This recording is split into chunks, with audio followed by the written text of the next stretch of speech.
Alors, vous avez toujours votre document de tout à l'heure, hein, l'espèce de soleil seul, le soleil original. On va voir qu'on peut le transférer dans Photoshop pour bénéficier des effets spéciaux de Photoshop. Donc, dans Illustrator, je vais déjà revérifier mon document que j'avais mis dans un dossier que j'avais appelé AI, différence entre vecteurs et effets. Et c'était différence vecteur et effet 0,3, c'est celui-là, mon soleil original, la dernière version, je pense. Voilà. Donc, cette chose-là, je peux tenter de l'améliorer dans Illustrator, bien sûr. Il y a plein de choses pour améliorer, mais je peux aussi le faire passer dans Photoshop pour lui appliquer des effets spéciaux Photoshop, puis le récupérer dans Illustrator. Donc, ce qui va être montré ici va être très intéressant pour vous. C'est une manière de travailler très intéressante. À côté de Illustrator, on va aller ouvrir Photoshop.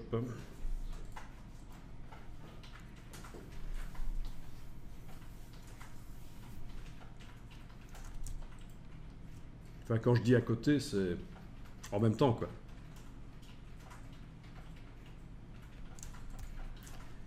Bien. Alors, dans Photoshop, open your eyes, ouvre tes ouilles. Dans Photoshop, j'ouvre, fichier ouvrir, et je vais aller ouvrir le document Illustrator qui s'appelle donc chez moi différence vecteur et effet 0,3. Normalement, quand on amène de l'Illustrator dans Photoshop, c'est par importation, mais là je fais exprès de faire ouvrir. Ok. Il dit importer. Pourquoi ça marche aussi? Tu dis? Dans l'autre fenêtre avant, vous avez fait OK. Ça marquait importer. Ça marquait importer. Oui, c'était les options d'importation du fichier Illustrator, mais il est transformé en pixels en fait. D'accord? Et ça, c'est juste pour que la taille du fichier Illustrator soit créée dans Photoshop. Une fois que j'ai ouvert comme ça, je fais tout sélectionner et touche suppression et désélectionner. Donc, CTRL A, touche suppression, CTRL D. Donc, j'ai sélectionné tous les pixels, je les ai supprimés. J'ai désactivé la sélection. Et là-dedans, je vais importer le fichier Illustrator vectoriel qui va rester vectoriel dans Photoshop. Fichier importé. Alors, on va le faire à la manière simple qui fonctionne aussi dans CS6. Je ne vais pas utiliser l'option importer et lier, ça va tout compliquer. Donc, importer et incorporer. Et je vais chercher le document Illustrator.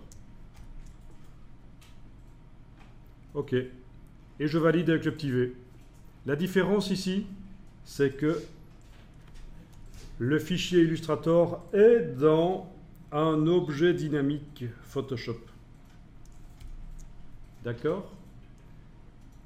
Alors, Donc, quand vous faites un zoom, si, quand on fait un zoom, on voit toujours les pixels parce que c'est lié à l'image telle qu'elle est définie là dans Photoshop, qui a 2500 pixels sur 2528. D'accord? Mais si je multiplie les pixels ici, image, taille de l'image, et je fais pourcent, et je fais par exemple 400%, donc 16 fois plus de pixels.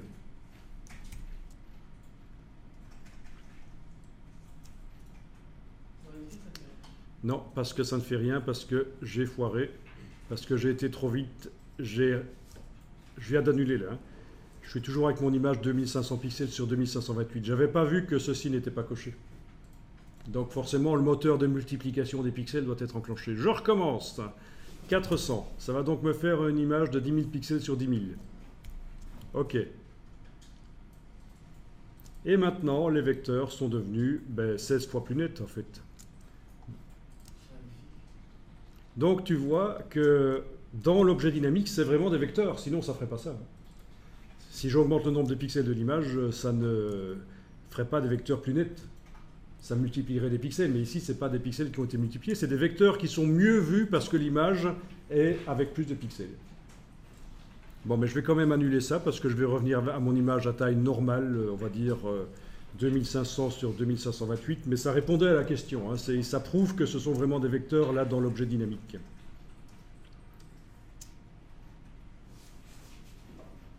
Et alors, je vais pouvoir mettre des effets spéciaux sur ce calque. D'abord, je vais enregistrer le fichier enregistré sous. Donc, je peux, oui, garder le même nom. Mais je vais indiquer que c'est avec effet. Et j'enregistre au format Photoshop, bien sûr. Ce qui est vu ici n'est pas si simple que ça à comprendre, hein. On avait un document Illustrator, on l'a ouvert dans Photoshop, mais on a tout de suite effacé le contenu. C'était juste pour avoir la dimension de l'image. Ensuite, on a importé le fichier Illustrator et on a obtenu un objet dynamique sur lequel on va pouvoir mettre plein de choses, notamment des effets spéciaux ici, calque, style de calque, biseautage. Voilà, ok. Ça, dans Illustrator, par exemple, c'est très difficile à obtenir. Il n'a pas un moteur de biseautage comme ça. Je peux faire d'autres choses, je peux aller chercher une image. Alors, allons chercher une image. Une image.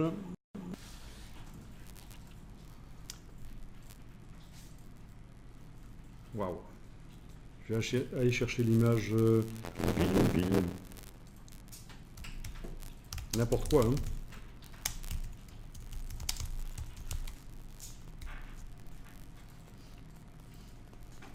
Ok.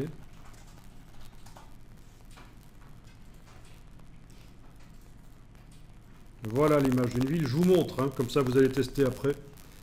Par exemple, le genre de choses qu'on pourrait faire. Je déplace l'image de la ville sur l'image ici. Je fais en sorte qu'elle ne soit visible que à l'endroit où il y a le soleil en dessous. Touche Alt. Je fais en sorte qu'elle ne soit visible qu'à l'endroit où il y a des pixels jaunes. Et pour ça, il faudrait que je joue sur les styles de calque et que je fasse en sorte que les... C'est l'inverse. Voilà, vous voyez?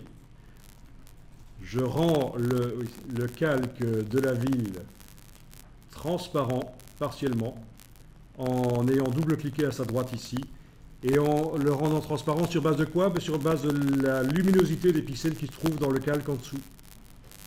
Et c'est pour ça que quand je déplace le curseur là, à un certain moment, la ville ne va plus être visible sur les bords qui sont plutôt foncés. D'accord? Amusant ça, hein? Ça c'est du Photoshop avancé quand même. Relativement. J'agrandis l'image par transformation manuelle. Voilà. Enfin voilà tout ce qu'on peut faire comme truc. On peut modifier l'opacité. Le mode de fusion.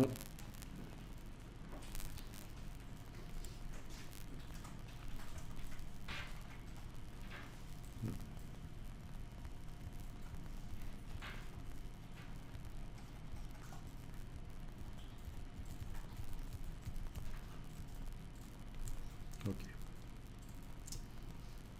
Ça va? On va essayer de faire ça déjà, hein. Une image, ça pourrait être une texture bien sûr, écrêtée, qui n'est visible donc qu'à l'endroit de l'objet dynamique en dessous.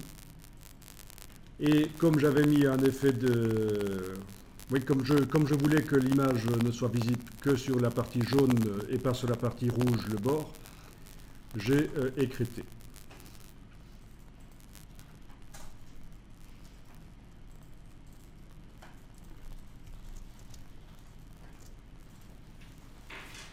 Ok.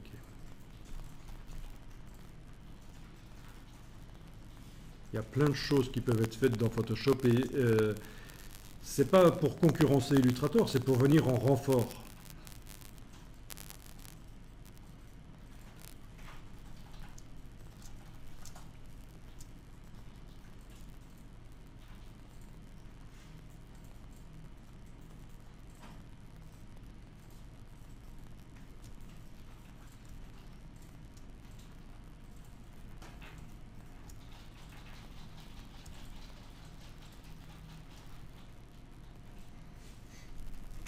Bon, voilà. Après, vous brodez, faites ce que vous voulez.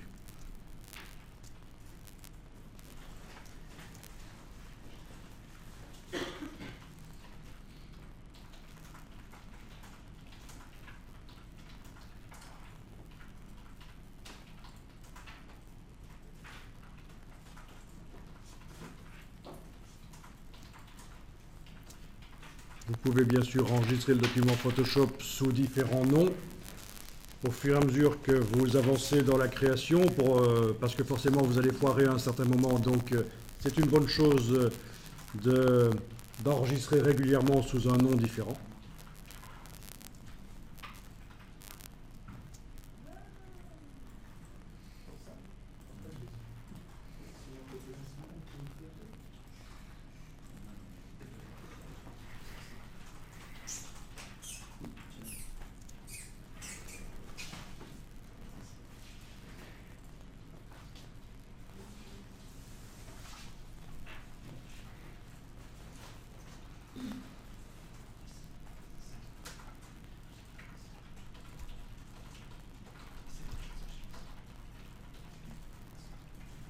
Si nécessaire, parfois, parce qu'on met des effets spéciaux dans Photoshop et qui débordent, il faut parfois agrandir avec l'outil de recadrage.